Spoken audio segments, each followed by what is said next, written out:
on today's episode, I am talking to Electroswing steampunk performer, Madam Misfit, aka Sarah Jane. Hi, aka. Hi, Sarah. How are you doing? Hey, Tom. I'm good. Thank you very much. Good. You're up in Lincolnshire, aren't you? Up in Lincolnshire, we are indeed. Yes. Yeah. How is it up there? Hot, muggy.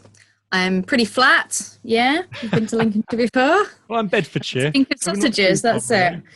We stink of sausages and poacher cheese. That's about it. So. Is that the stereotype for Lincolnshire? Is it? Yeah, exactly. Lincolnshire sausages, poacher cheese, and a bit of plum loaf. That's it. Bedfordshire doesn't really have any stereotypes like that. Bedfordshire clanger is the only kind of food that we're famous for, and that's not even particularly famous.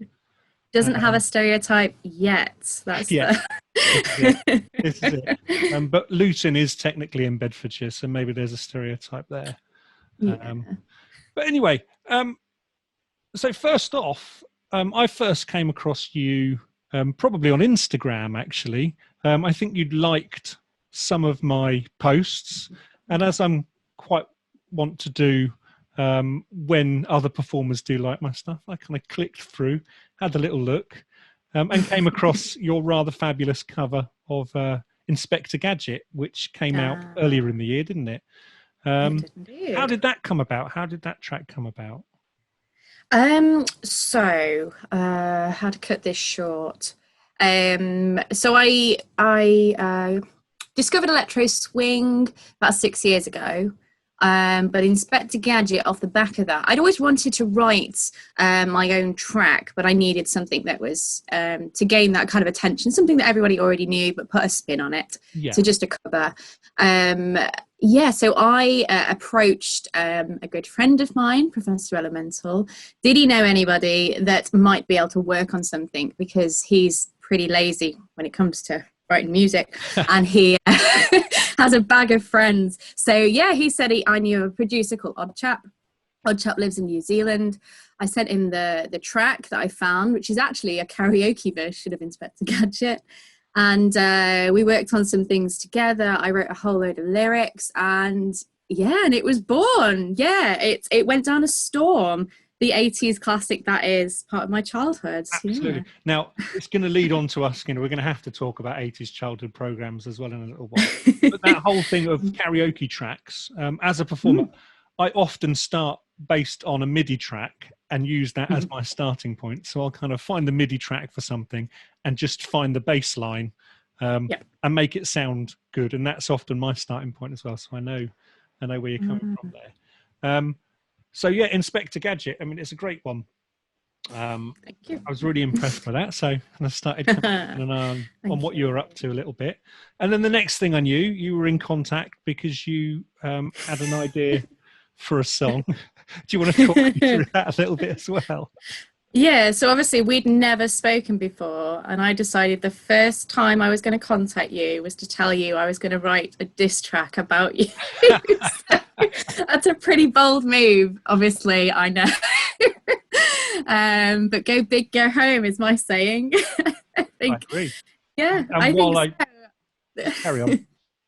Yeah, no, kind of idea behind it. So for 6 years now, I've slowly been building the act Madam Misfit. I didn't actually come out with the name until the end of 2019. I'd just been going as Sarah Jane, just me doing a fun thing on the stage with some guy called Professor Elemental once a year for about 6 years. And then the professor told me that I should leave my job and do this full time. So irresponsible of him leaving my job, and then coronavirus hit. So I'm really thankful to him for that. So I decided, you know what? I saw you guys, all three of you, at Steampunks in Space. You all performed together, and you were like, "This is amazing." And I was like, "No, it's not. There's no women on board there. What's going on?" Okay, this whole chap hop scene thing, it's backwards. It's old now. So I thought, I'll contact you first and be all nicey, because spoiler alert, okay, the guys did know about it, okay? There's no real beef going on, okay? As some of you got quite when I heard the lyrics. Some of you got quite angsty. So I decided, and I sent Prof a message as well, and he thought, this could be really good, and it could go the opposite way. He said he could get a lot of hate, but I think it was accepted really well. And just in the world of steampunk, everything's taken with a pinch of salt, and it's just about being fun. And as the professor turned it around in the end, he said, what, you do know that rap artists write about their peers. So that was, but yeah, no. The interesting thing was, that was the first time I'd performed with those guys. I performed with Mr. B quite a few times before, and it was quite flattering being placed in that company and kind of being involved in that kind of thing. So it was, Although it was also. Well, do you want to know the first time I heard about you? Go on.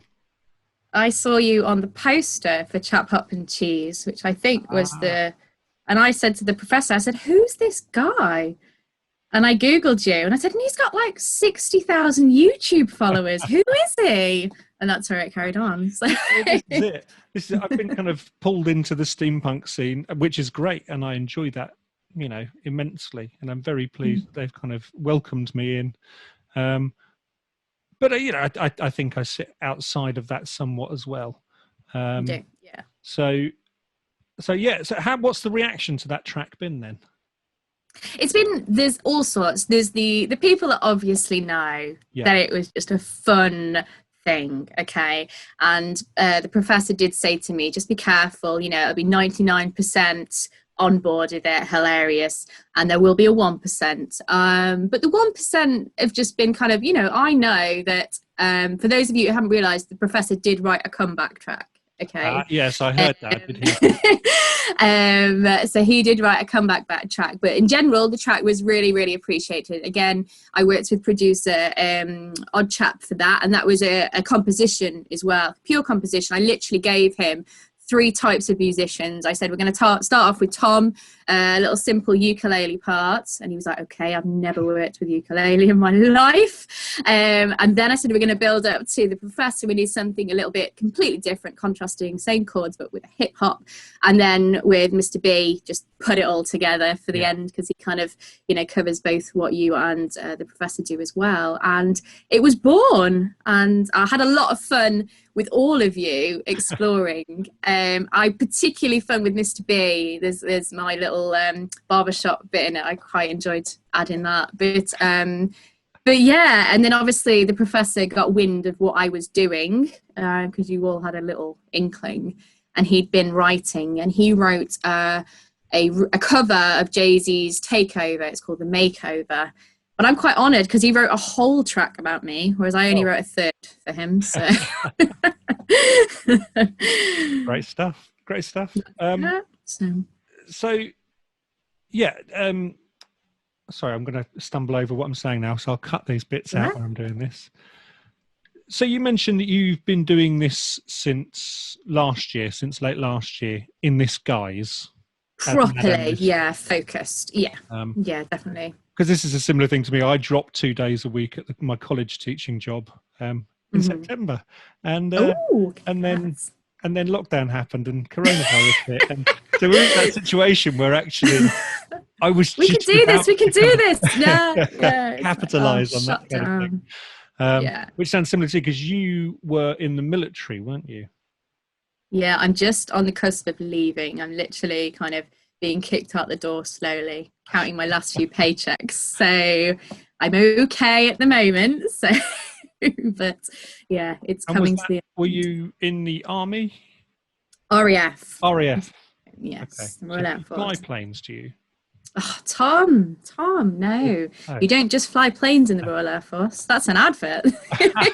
No, I am a musician in the Air Force. Clarinet. So this is how it all ties in. That's it. So yeah, I've been a Royal Air Force musician at Cranwell in Lincolnshire for 15 years now. So so I just kind of march around playing a clarinet, any big state ceremonial things. I used to play the trombone when I was at school. I got to grade 6, and I remember a few times going and playing at places like Bassingbourn with the kind of military bands and stuff there. I was never good enough at the trombone to be able to play trombone was better than you. I have one in the loft, but like Mr. B, I think it'll just get used to mime in a music video. Yeah. He's just let on.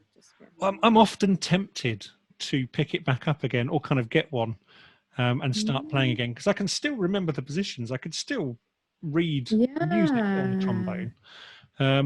It's just when I have tried to play it with facial hair in the it just pushes it back up into your face, and it's quite uncomfortable.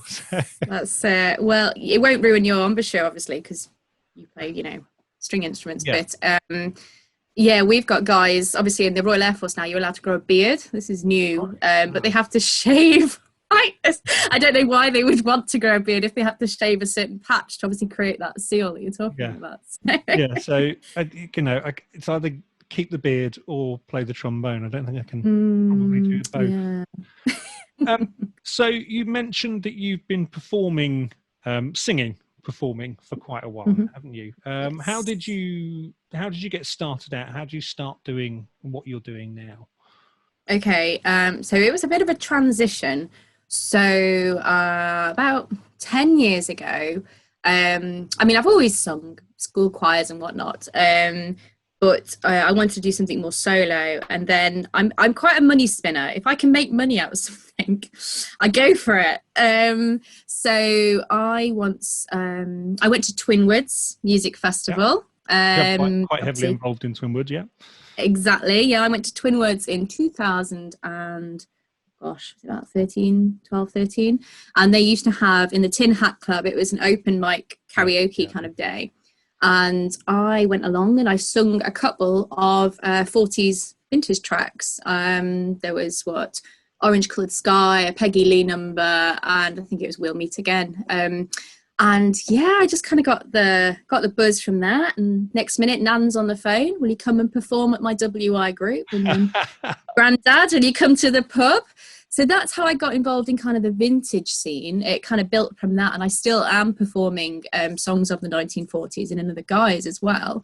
So I do that. But then I went to a Professor Elemental gig, and I said, I do give this guy a lot of hate, but basically I just said I can sing, and he was like, great, we'll get you up next time I see you. So then I was like, well, I can't stand there singing Vera Lynn numbers. This isn't gonna work. And then I literally explored Electroswing, and the two, I've worked alongside ever since. So that's the journey, really. And the Electroswing thing, which is the label you're part of, actually wasn't what it is, well done. But well remembered. Electroswing Thing sits quite nicely alongside the Twinwood. Definitely at Twinwood these days, you have kind of very much a traditional 20s, 30s, 40s element to it. But then late at night, you go off into the woods at the glade that's there now, and there's lots of electro swing and things. Sounds like that. very dodgy. Disappearing off into the woods. But no, they've got a stage kind of in the middle of kind of a gladed area in the woods. A lot of that kind of music gets played as well. Their festival has changed drastically over the past few years. I know it's gone a lot more dance jives. It's gone beyond the 40s. It's now 50s jive dancing and all of that. So, which is interesting and fun. It's all good fun though. It's all good fun. So, Electroswing Thing is your label, isn't it? Yes. So you got signed by them, and there's some quite big names on that, isn't there? In Electroswing terms. So, who else is involved in that label? Well, it's headed by the king of swing, Wolfgang Lohr. He's based in Berlin. And I mean, when I first found the label, it was through Odd Chap. We'd literally been writing Inspector Gadget together. And he said, oh, you should send this to my label. I was just really naive. And I was like, yeah, okay, whatever. Sent it off, and they absolutely loved it. And I don't know if it's being an English girl, they just found it really hilarious. I think in the States, are they, or they? Berlin, Germany. Oh, Berlin. So I think they just find the English very, very funny. And every day I'm kind of like, oh wow, really, really honoured to have this label promoting me and supporting me vastly. It's amazing. Everything I send out, they're fully behind it. Like, that's great. I was like, really? I'm not pushing it. I'm quite a different act. And they're like, yeah, no, it's brilliant, you know. And I think they really want to push electro swing into the kind of steampunk genre. Hence, last Saturday gone, I just did Streampunk, which was a music festival they hosted. And it was nice to kind of, and it was so funny seeing the audience from both sides of my world. You know, I kind of got a lot of hardcore DJ music followers, musos, and then the steampunk fans as well. And the comment, it was hilarious, you know, seeing the two together in a room. So yeah, no, there's some of the big names. We've got Alana Lies, Emma Clare. I'm trying to think of other labels. Kiwi Star. We're getting into DJ names now and that. But if you are into your electro swing music, do check any of those names out. Yeah, definitely. Well, I'll get onto that in a little while, because what I like to do is kind of get people to shout about the artists that they I can do that. Yeah, definitely. To, or they want to kind of shout about. Going back, what were your kind of early influences in terms of music? Early on, when you were younger, teenager, that kind of thing. Oh gosh, okay. See, this is like you might not be able to see, but I'm quite heavily tattooed. So I was quite into punk and ska music growing up. So I used to have kind of. We're obviously a similar age, because the 80s TV show thing, the punk and ska thing, definitely that was a big thing when I was a teenager. This is where you've got tattoos as well. This is where you've got a full body piece no one knows of. I was massively, you know, I went to a lot of festivals. For me, you know, Green Day, Dropkick Murphys, Real Big Fish, just all of that. Absolutely loved it. Maybe that's where the top hat wearing came from as well. You know, it kind of lent in. So actually a lot of my influences, that's where my ear picked up a lot of the brass, you know, the horns, that sound, I think. I played the trombone up till about the age of 15, and then decided I was too punk rock to play the trombone. And then very quickly after that, ska punk became a big thing. And it was just too late for me to kind of pick it up and carry on playing again. It's cool now. That's it. Yeah. That's it. No. So, I had that the other way with the clarinets. I was like, I did clarinets, you know, for as long as I have. Massive genre range from, you know, classical through to jazz and swing and whatnot, and joined the electro swing and started doing Madam Misfit. I was like, no, it's just not cool. And then actually listening to some 20s 30s vintage samples, I was like, no, I can do this. This actually would work. So whether I take it live on stage, this is another thing. Well, we're going to discuss at some point our collaboration as well, because I think you should definitely include the clarinet in that. We'll sort it out. Once we've finished chatting, we'll indeed not recorded. So you what is your songwriting process? How do you go about writing songs? Because I've got a very set way of writing songs. I'm always interested to see how other people do it. Do you have children? I don't have children, no. Right, that's why we have very different styles of writing. Okay, so I get about 15 to 30 minutes a day when both kids might be napping together. I have a lyric book. I haven't got it with me. It's a big old Haribo lyric book. And in it are ideas. You know, you guys are written in there for Step Aside Boys. And on my phone, it's filled with random lyrics that rhymes, dictaphone on my phone, you know, something will just come into my head and I'll say a few lines, record it on the phone. It then gets written down in the book, and I've got pages of all of these ideas, silly, stupid ideas. And then I find a beat. You know, I won't be purposely looking. Yeah. And I'll flick through the book and see what kind of idea fits. And then I think once I've found the beats, and it doesn't matter, you know, how I can change verse, chorus, verse, and add bits and that. I know people. And and that's kind of how it starts. And then I'll play over and over again. And then I don't like to spend too long. I think somebody said to me, you know, 45 minutes is too long. I will literally sit down. I have this thing about writing on sugar. I don't drink coffee. I don't really drink alcohol. So I'll have a bag of sweets and I'll just buzz write out something. and it's usually silly. Maybe the serious stuff would take me longer. The silly stuff doesn't take me that long. Yeah, and that's basically it. And then I'll send out a few test lyrics to whoever I'm kind of producing it with, and they've never come back and said no. I think there was one line that apparently was a bit too smutty in Sugar Rush.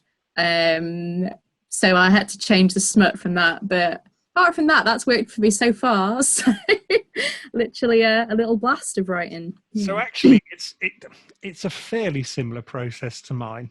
When you come up with a tune, how do you tend to get that down? How do you tend? Is it just kind of dictaphone whistles or something like that? Yeah, clapping, a lot of dictaphone stuff. Oh my gosh, I mean, I'm just recorded a track, first home recording. I'm finally set up where I'm actually singing my own bass line, doing some a cappella stuff, and I'm doing some clip clops and a lot of kind of a cappella work, which is hilarious.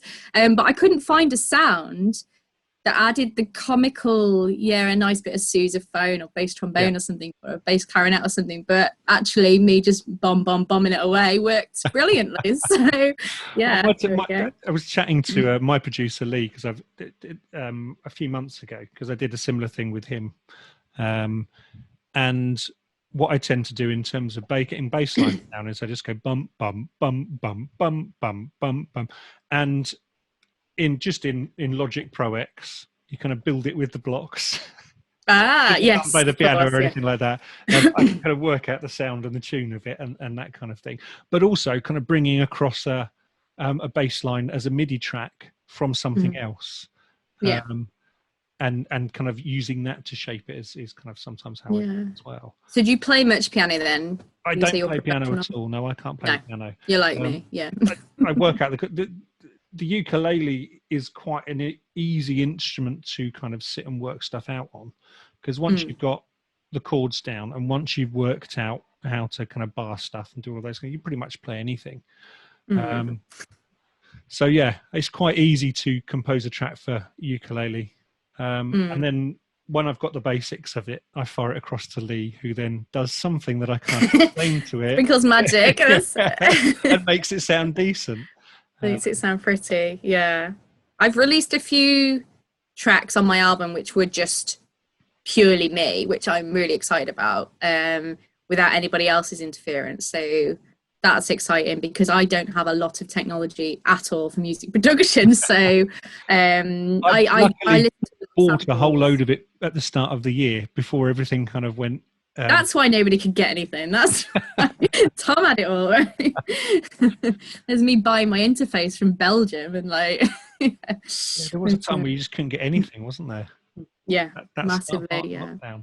You just couldn't get anything. Now you've got your shiny new mic, no problem. Well, this is it. Oh, this is great, and it looks really nice as well. I saw Tom Carradine playing. I saw you, yeah. Like, oh, where'd you get that one? A bit of mic porn, yeah. The Corona mic. It is. Sonsonic's Corona mic. I shouldn't be shouting out about brands that are not in videos. You get funny with me. So you obviously have another job. What has the impact of lockdown and kind of coronavirus been on your kind of job in the military, but also kind of Madam Misfit? What kind of impact has that had? Well, with the military, I was obviously fairly lucky because, I say lucky, I'm tail end leaving. So actually, I didn't have a lot of involvement. The only involvement is that I'm in a period of what the RAF called is resettlement. So basically, I'm transforming into a civilian person at the moment. So this is the period that they let me study and do courses. But obviously, a lot of those courses are on pause. And so it means that they can extend my exit date, which just means I get paid for longer. So for that side of things, it works really well. And, I'm probably one of the few artists out there that is okay for now, because obviously I'm still employed fully. Well, this is the thing, is that kind of having 3 days of work at college is, I'm so glad I didn't just go, suck it, I'm leaving. Yeah. Because it was very tempting to last year. But I didn't. I thought, no, I'm going to be sensible. That's very good. Was that your other half, your better half, whispering in your ear? No, not so much. It was just my sheer paranoia of this is all going to go away. This is too good. Yeah, this isn't going to last. So yeah, I had an amazing 2020 setup. Not particularly Madam Misfit, because that was just kind of getting on the cusp. My aim this year was to write, get an album out, and get my foot slowly in the door for 2021. But for my other act, my vintage act, I had some amazing gigs. This year was V75, Battle of Britain 80th. There were some big things planned, and obviously that all dropped. And I was going to leave the Air Force and step right across, and this was going to be amazing. And so egg in my face. But I've got my first garden party next week, which I'm very excited about. Yeah, I've got some tentative inquiries about bookings, but I don't drive, so I can't drive out to places, and so I'm kind of a little bit wary about having to get on public transport and that kind of thing. Steampunks and Space is potentially still happening. It's not been cancelled yet, and all of us three are doing it again. So I'm keeping my fingers crossed.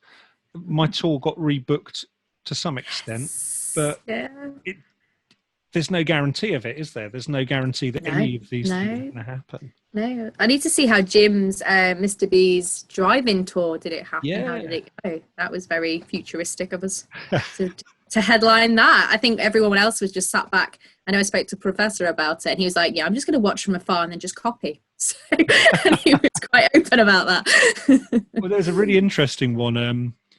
I saw a video from, I think, the Ukraine, where a band were performing at the back of a hotel. And so they had this hotel that just had balconies. And so you kind of paid for a room with a balcony, and kind of stood out on the balcony and kind of watched the band playing from there. It's this big kind of massive hotel building. And that looked quite interesting. But the Drivethru gig thing just... I don't know.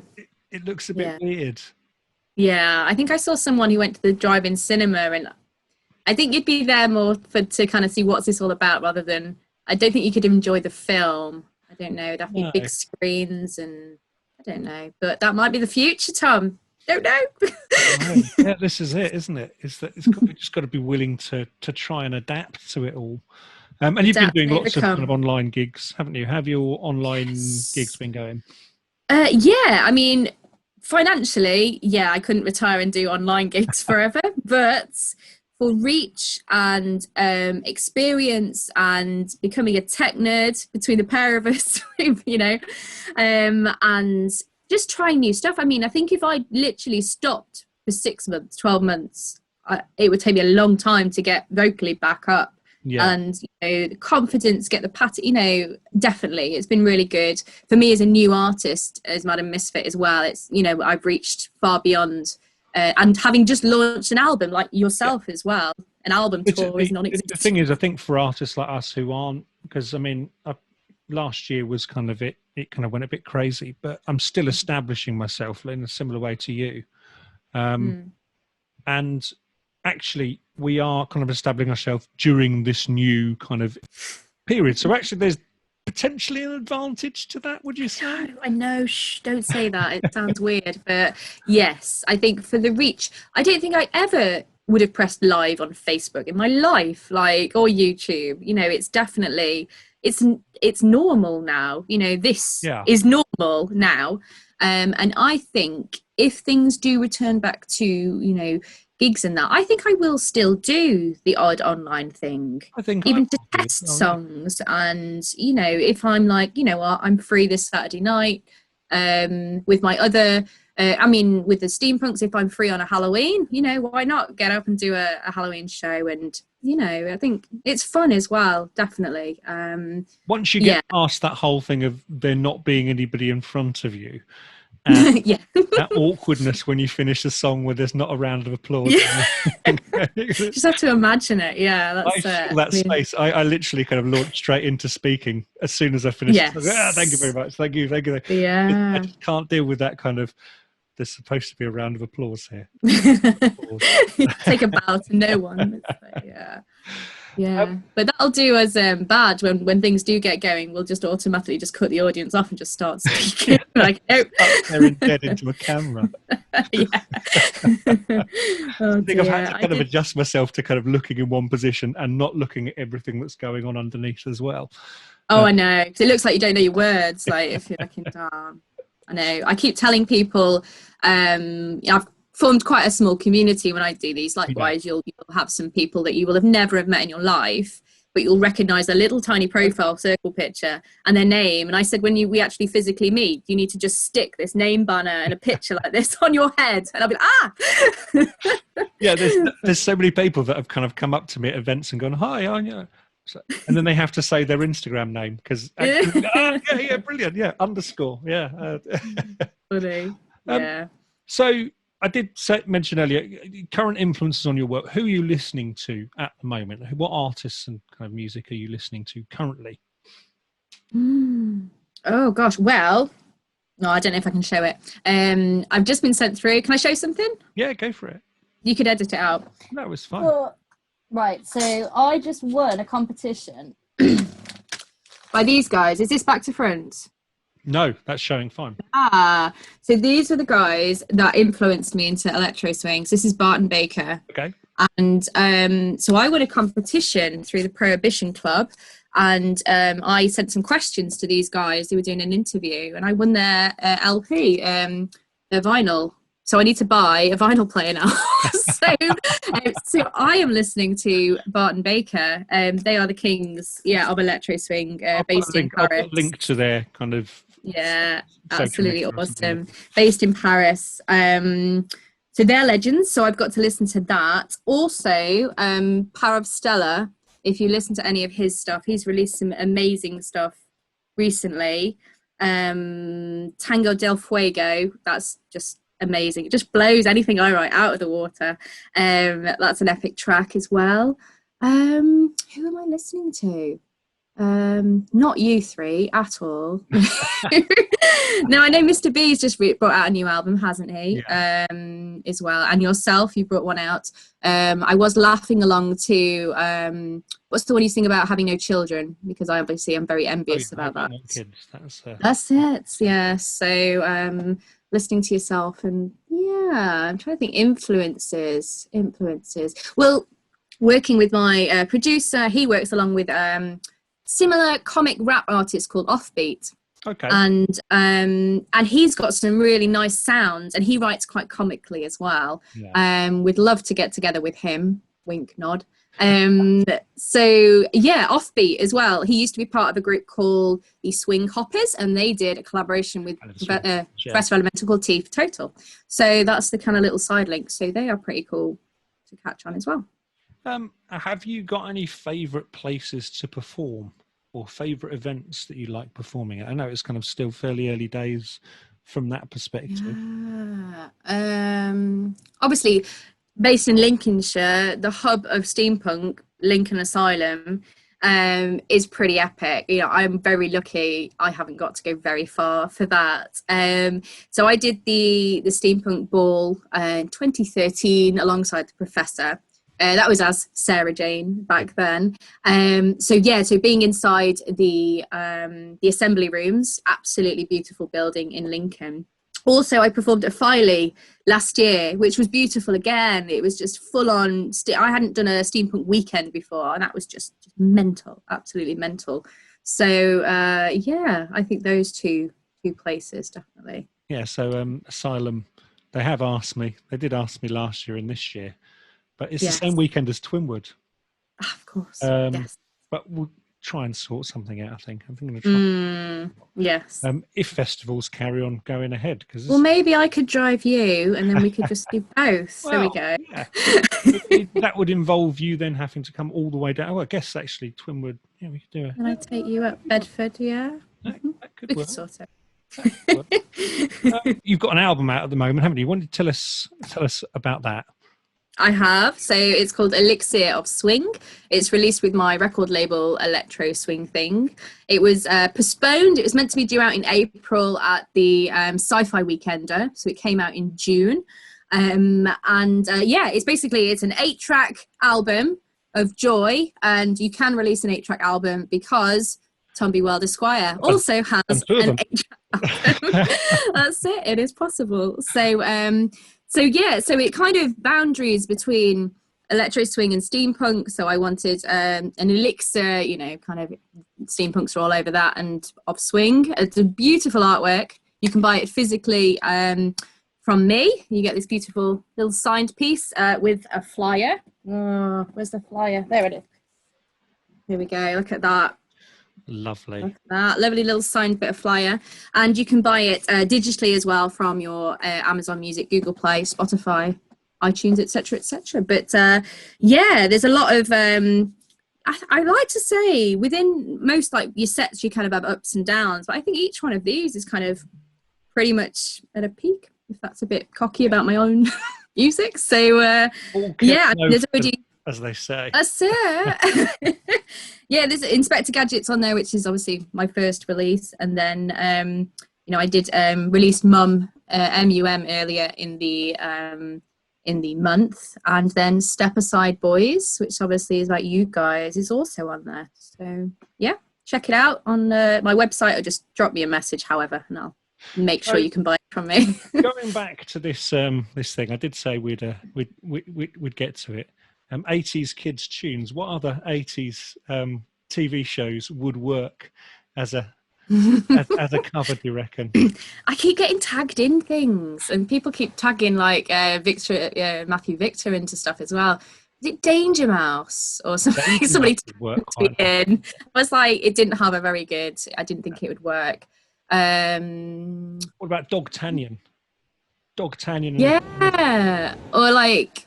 I need to listen to Teenage Super Ninja Turtles and what Matthew Victor did, Victor Ghastly, did Ghostbusters, didn't he? Because he's a huge Ghostbuster fan. And Tommy the Tank Engine, he did a version of Tommy the Tank Engine as well, didn't he? So I need to kind of keep ahead of him before he kind of steals the 80s retro from me. Gold, that's what you need to do. I don't think Postman Pat would work great. What else? Pat's got a beat, I would say. Everything's got a beat, Tom. It's whether the world is ready for it. What? Power Rangers? Yeah, it's a bit late, that one. It's a bit late. That's it. So, oh God, are the dogs coming in now? We've both got dog problems. I'm trying to think. Maybe Postman Pat's it. Oh, hello, dog. Oh, what dog? You are a black dog, so you will at least show up on the screen. What dogs do you have? I have a Border Terrier and a Schnauzer. So they're proper mummy dogs. Hey, boys. I've got a German Shepherd who's currently apparently sitting there staring at my partner, Sarah. I see a lot of your German Shepherds. I keep thinking, Tom's having a slow day today. People love seeing pictures of Suki. They do. Well, I found out my Instagram follower definitely loves dogs more than babies, because I started putting photos of my daughter and I lost followers. So I was like, okay, the steampunk community are more dog lovers than so fair enough.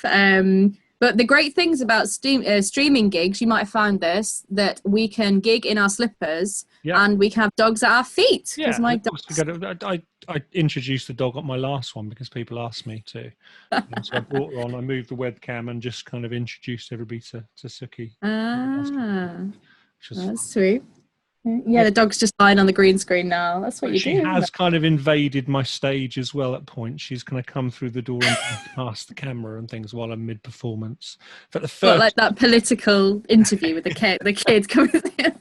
The first online gig I did, actually, in the middle of No More Fucks, the dog burst through and you see the camera wobble and I just start kind of giggling because she's running around, kind of sniffing around because she's finally been let in. Working with dogs is always good. So I'm going to kind of round up a little bit.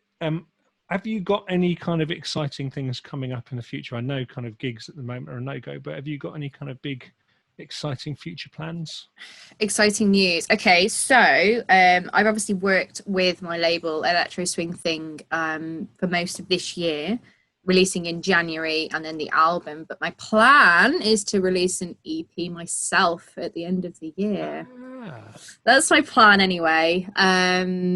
Whether it happens now that I've just had confirmed my home studio setup is pretty professional, with the words of my producer, which is nice. That's my plan. So to collaborate with some other people and try and just release myself a little bit, dip my toe there, would be fun, I think, just to see how, hardcore fans I personally have, or is it just from the back of the label? So see if I can do it. Why not? It's probably a mixture, but I imagine people will kind of continue. Oh, definitely. Definitely. But mainly focus. I think a lot of us are just kind of putting pen to paper at the moment and spending this time writing. And I think that is my plan. Obviously at the moment, my 2020 plans, trying to get gigs for 2021, everyone's just postponing, so it's kind of set everything back a year for me, but we'll get there. So it's a similar kind of crazy situation, isn't it? Hang on, I did have something exciting. Okay, so I'm working a lot on not only being a musician but also as part of a character as Madam Misfit. Obviously that's not my name. I am a character. I'm an exacerbated version of the person I would like to be, but then again I don't think I could cope like that 24/7 because my mundane life of a mother with 2 dogs just isn't exciting enough to There's an excitement in the mundanity. This is what the whole act is about. My whole act is kind of about the mundanity of kind of going you can pull that off, emailing people and kind of getting annoyed with the DIY and stuff like that. So it's don't shy away from that or think there's any shame in kind of anything kind of there's not material to be found within that. I think I put a post up the other night saying I just finished my gig and now I need to do my online Tesco shop. I was like, I had my moustache stuck on as well, post when I performed with a moustache on one of my songs, so it was kind of quite the high and then the low. But so helping me is my good friend Professor Elemental, doing this kind of workshop with me, and we're actually going to spend a week together in Brighton. And and he's going to help me work on some freestyle, which is going to be very exciting, and a bit of character exploration and whatnot. So that's exciting and here for me. So I'm going to finish it there and say thank you very much for joining me, Madam Misfit, and it's been an absolute pleasure chatting to you. I am now going to play Step Aside Boys, which is from Madam Misfit's debut album, Elixir of Swing, which is available to stream and download, and I'll put all the links and things like that in the bottom. Sarah, thank you very much. It's all right, my pleasure. Thank you.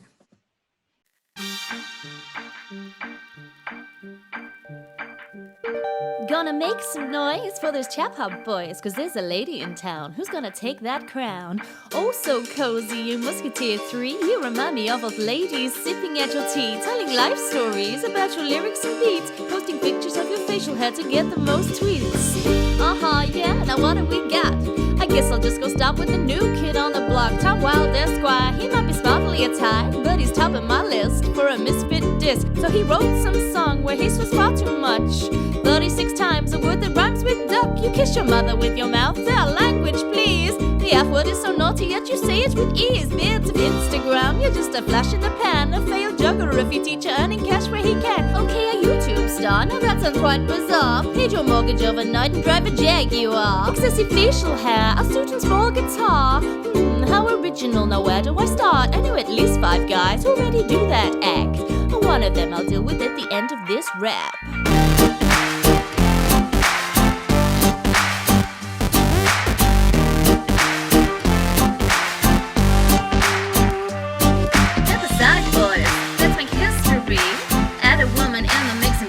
Diversity, so bring on the battle, cause this chap hop scene is getting kind of old and come and meet your queen. Let me see, who's next on my list? Ah, that's right, that fool with that ghastly pith. Professor Elemental, Professor My Ass. He is nothing of the sort with no ounce of class. Where's your three-piece suit? Oh, your jacket's quite hip. Those trousers offend me, most likely from a skip. Now at least the other two meet the requirements of chap. Have you even heard of Savile Row? Here's my man. Oh, they're your fighting trousers, more like big boy pants. Where's Jeffrey now to hold your hand? Dance, monkey, dance. You rely on an ape to rescue you from trouble. Not only in life, but in lyrics when you stumble. No sense of musicality, relying on others. You're just a lyricist at best, unlike your chap hop brothers. So bring on the battle and roll up your cuffs, cause this fiery female has just had enough.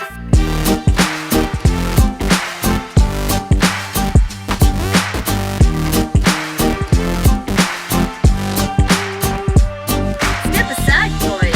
Let's make history.